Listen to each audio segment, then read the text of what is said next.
Okay, here we are at the biodensity unit, and I have Mike here, all set up to begin. There are 4 movements on the biodensity unit. I should say exercises, not really movements, as you're going to see. The first one we do is the chest press. All of these movements are isometric, meaning you're not going to see much movement here. We know isometric exercise works. It's the most well-studied form of exercise. Couple unique things. Mike, put your hands up there. So notice the position I have him for his chest press, he's very near the end of the range of motion. So typically when we do isometric work, we do it the opposite. We might have a person doing isometric presses right here, where we're weakest. We're going to flip that on its head. We're deliberately putting him in a position where what? He can produce the most force near the end of the range of motion. Right? He has more leverage, he has more muscular strength, because the contractile proteins are in a more optimal position to produce force. So we're going to put Mike in a position where he can really produce force. The second unique thing about this technology, and you can focus up on the screens, and all 3 of these are the same, is there's a big dial there. So as Mike pushes, and the blue part of the dial is his force production. So Mike, just play with it, go a bit light back and forth. See, as he's pushing and releasing, that's showing him his force production. So there's feedback here that you don't have. So he knows exactly what he's doing. That feedback becomes merry magic. So we're going to have Mike do this exercise. He's done his warm-up. He's ready to go. He's going to be real smooth in, real smooth out. He's going to give me his maximal effort, but he's not going to jerk. If he feels any pain, he's going to ease out of it. That's very unlikely. Watch the screen. Real smooth. Ready, Mike, and go. Smooth. Drive, drive, best effort, stay with the effort, stay with the effort, stay with the effort, stay with the effort, stay with the effort, stay with the effort, stay with the effort, ease out of it slowly. Very good. Great job. Couple great things happened there. If we take a look at the screen, the first thing you want to notice is peak force production was 1,189 pounds. Now, was I lying when I said he's in a position to produce maximal force? I wasn't. Okay, his average was 1,045 pounds of force over the 5 seconds we recorded. A couple things you want to understand about that. This is the equivalent of putting, I don't know, 1,100 pounds on a bar, having, I don't know, 10 spotters to try to catch it, and having Mike moving it at the end, right? Couple things. Is that practical? It's not practical at all. Other thing to understand, in traditional weight training, by the way, this does not replace traditional weight training for an athlete. It provides a different stimulus and a different set of benefits. Mike is also doing traditional weight training. So we believe in that, but this has a different role. So here's what goes on. Let's talk about a bench press. Let's say Mike is an incredibly powerful athlete, and at his size, he has a 400-pound chest press, bench press. That's a phenomenal weight, as we all know. So he's got to be a very strong guy. But let's ask a question. If Mike can bench press 400 pounds one time, that's his 1 repetition maximum, what do you think his maximum force production is during that lift? And the answer is it's probably not a whole lot over 400 pounds, right? And where does that maximal force production tend to occur? At the sticking point down here. So to some extent, when we do a full range movement, we're limiting the potential maximal force production by what? By the weakest area in the range of motion. Let's look at the screen again. He just produced 1,189 pounds of force. That is completely dead on accurate. Next time he comes in, he's going to have a red line, and what's he going to try to do? He's going to try to beat that score.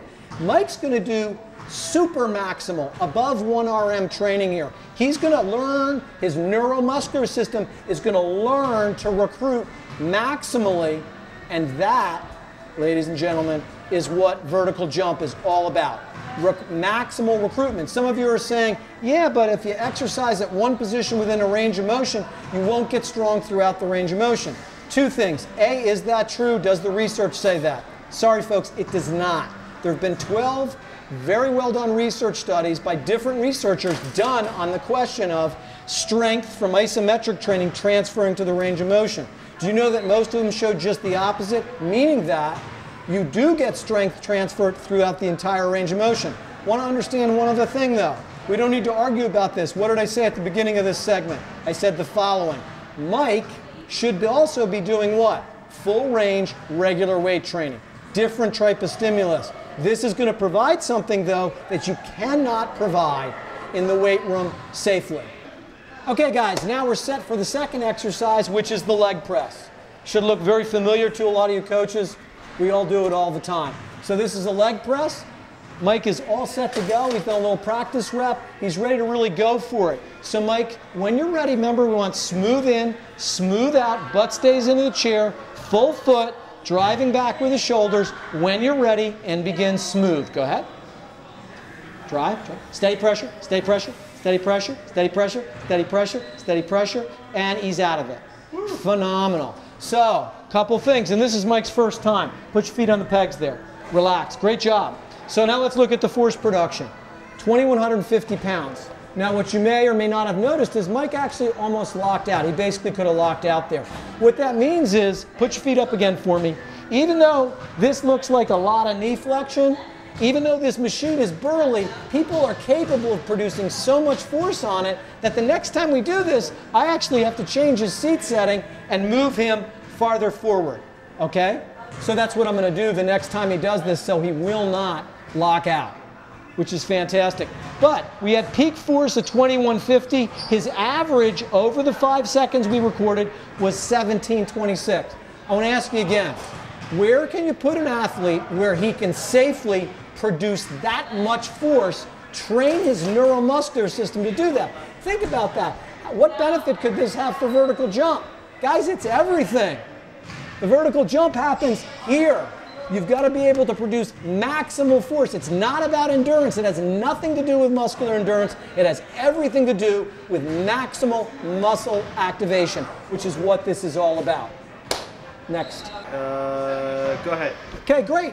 The third movement in biodensity is an abdominal crunch. This may look like a pull down, but actually done properly, it's going to be a vertical crunch. We're going to teach the athlete to maximally exert all the major abdominal musculature, obviously very important for athletic performance, stabilization, all that good stuff. So let's watch Mike. Mike, same as usual, keep your eye on the screen, smooth in, smooth out. When you're ready, the fives keep pressing until it turns red, and begin. That's it, stay with it, stay with it, stay with it, stay with it, that's it, that's it, that's it, ease out of it. 5 seconds seems pretty long, doesn't it? Yeah, it seems pretty long. A lot of people say 5 seconds is not long enough. I have never seen an athlete, I've trained at least 500 athletes using this technology. Each week, they only do this once a week, they're going to come in and try to break their record.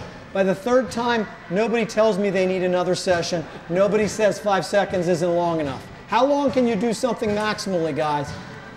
Very short. By the way, when he's producing this kind of load, okay, what else is getting loaded?